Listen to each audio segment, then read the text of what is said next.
वो हंस रही थी। एक राजकुमार था। उसके साथ 5-7 मित्र घोड़ों पर घूम रहे थे। वहाँ बहुत सी कुछ स्त्रियां दूध, छाछ, दही आदि की बिक्री करने को जा रही थी। राजकुमार को भगवान श्री कृष्ण की याद आ गई कि वे भी दूध दही लूटा करते थे। तो हम भी आज वैसा ही करें, एक तमाशा कर लें, फिर उनको उनके दाम दे देंगे। राजकुमार और उसके साथियों ने उनके मटके फोड़ दिए। सभी स्त्रियां बेचारी रोने लगी, लेकिन उनमें से एक स्त्री ऐसी थी जिसका मटका फूट गया, छाछ बिखर गई, लेकिन फिर भी वह हंस रही थी। राजकुमार ने उससे पूछा कि तू रोई क्यों नहीं, ऐसा क्यों? उसने कहा कि महाराज, मेरी बात बहुत लंबी है। मैं छाछ गिरने से या छाछ गिरने का क्या शौक करूं? राजकुमार ने उससे कहा कि अपनी बात हमें भी सुनाओ।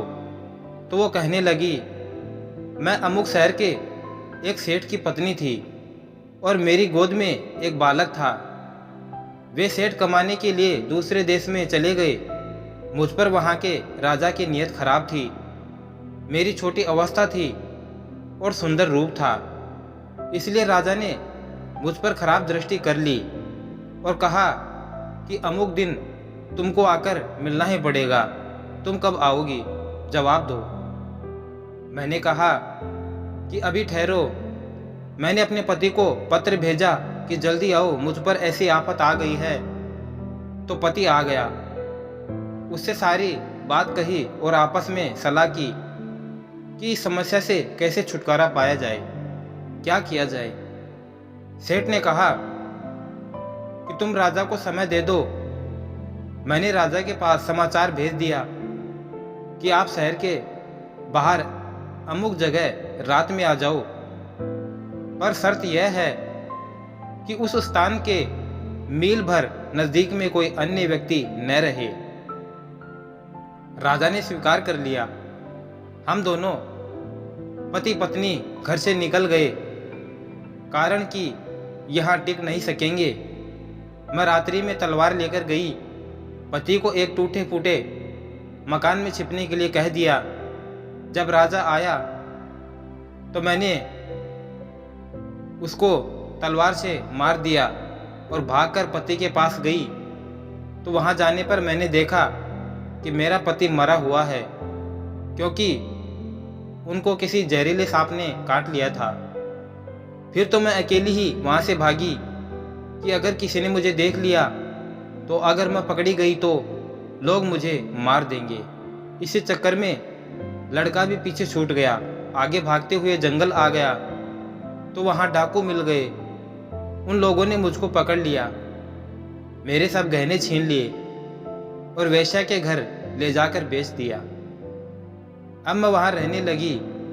उधर दूसरा राजा बैठा तो उसने मेरे लड़के को पालकर बड़ा किया। मेरा लड़का वहीं राज्य में नौकरी करने लगा। इधर वेश्याओं के संग के प्रभाव में मैं भी वेश्या हो गई। एक बार वह लड़का मेरे यहाँ आया और रात भर रहा। मुझे वहम हो गया कि यह कौन है।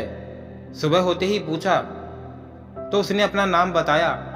तब पता लगा कि अरे, यह तो मेरा ही बेटा है। मेरे को बड़ी गलानी, भारी दुख हुआ कि मैं क्या थी और कुसंग के प्रभाव से क्या हो गई। जब पंडितों से पूछा कि यदि ऐसा पाप किसी से हो जाए तो क्या करना चाहिए, तो उन्होंने बताया कि चिता जलाकर आग में बैठ जाए। विचार आया कि चिता में बैठ जाऊंगी तो पीछे गंगा जी में फूल कौन डालेगा, इसलिए गंगा के किनारे लकड़ियां इकट्ठी करके बैठ गई और आग लगा दी। लकड़ियां जलने लगी कि इतने में पीछे से बाढ़ आ गई और मैं लकड़ियों के साथ उसमें बह गई। आग बुझ गई और एक लकड़ी पर बैठे बैठे एक गांव के किनारे पहुंच गई। उस गांव में ही गुजर बसर करती हूँ। अब वहाँ कुछ ना कुछ चीज़ बिक्री करके काम चलाती हूँ। आज छाछ लेकर आई थी, सो छाछ गिर गई, तो अब इसकी चिंता क्या करूँ। जीवन में ऐसी ना जाने कितनी घटनाएं घटी हैं, क्या क्या दशा हुई है। अब थोड़े से नुकसान में क्या चिंता करूं। ऐसी बातें तो होती रहती हैं और बीतती रहती हैं। अब छाछ गिर गई तो क्या हो गया। हमारे न जाने कितने जन्म हुए हैं और उनमें क्या क्या दशा हुई है। उनमें कभी बेटा मर गया तो कभी पति मर गया, कभी पत्नी मर गई, कभी धन आया, कभी धन चला गया। ये सब कई बार मिले और कई बार बिछड़े। हवा चलती है तो कहाँ कहाँ से फूस आकर इकट्ठा हो जाता है और दूसरे झोंके में तुरंत अलग हो जाता है। तो इसमें नई बात क्या हो गई। संसार में सब आने जाने वाले हैं, इनके लिए क्या चिंता करें। दोस्तों, कैसी लगी ये कहानी।